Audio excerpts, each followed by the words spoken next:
ఇప్పుడు మన తాన దొరికే పండ్లు ఆంధ్రాలో ఉండయి, ఆంధ్రాలో దొరికేటి తమిళనాడులో దొరికాయి, ఆడగాసేటి కేరళలో దొరికాయి. అంటే వేర్వేరు రాష్ట్రాల్లో వేర్వేరు భూములు వాతావరణం ఉంటుంది కాబట్టి ఎక్కడ కాసేటి అక్కడనే కాస్తాయి. ఇప్పుడు కాశ్మీర్లో పండించే పంటలకు కన్యాకుమారిలో పండించే పంటలకు జమీన్ ఆస్మాన్ ఫరక్ ఉంటుంది. ఎందుకంటే ఆడ సల్లగుంటది, ఈడ ఎచ్చగుంటది. ఇంతకు మేము చెప్పేది ఏందంటే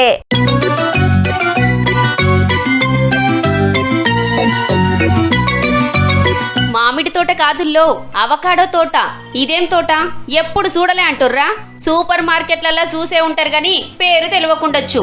మన తాన పండే పంట కాదు మరి, బయటి దేశాలల్లో బగ్గ వండిస్తారు అవకాడో పండ్లు. ఇప్పుడిప్పుడే మన తాన సుత సంగారెడ్డి జిల్లాల గిసారు వండిస్తున్నాడు, పేరు శ్రీనివాస్. సో ఖచ్చితంగా ఇక్కడ కూడా మనం చేయొచ్చు. ఆల్రెడీ మనం ఇక్కడ హాస్ ఆల్రెడీ ప్రూవెన్. ఇప్పుడు ఫ్లవరింగ్ కూడా చూస్తున్నారు. టెంపరేచర్ 42 దాటిన తర్వాత పర్సెంటేజ్ ఆఫ్ ఫ్రూట్ సెట్ అనేది ఎంత ఉందో తెలియదు. అచ్చం మామిడి తోట లెక్కనే ఓ 200 మొలకలు పెడతారా అంటే ఓ 40 నుంచి 50 ఏండ్లు పురుసతిగా 17 మామిడికాయలు కోసినట్టుగానే విసుత. కాకుంటే అవకాడో పంట చేతికొస్తానికి 6 నెలలు పడుతుంది. మార్కెట్లా మంచి డిమాండ్ ఉండటంతోటి మన తన సుత చాలా మంది వండిస్తానికి ముంగటికొస్తున్నారు. ఆ మామిడి జామ సపోటా పెట్టాము, వాటి దాంట్లో సక్సెస్ అయిపోయినాము.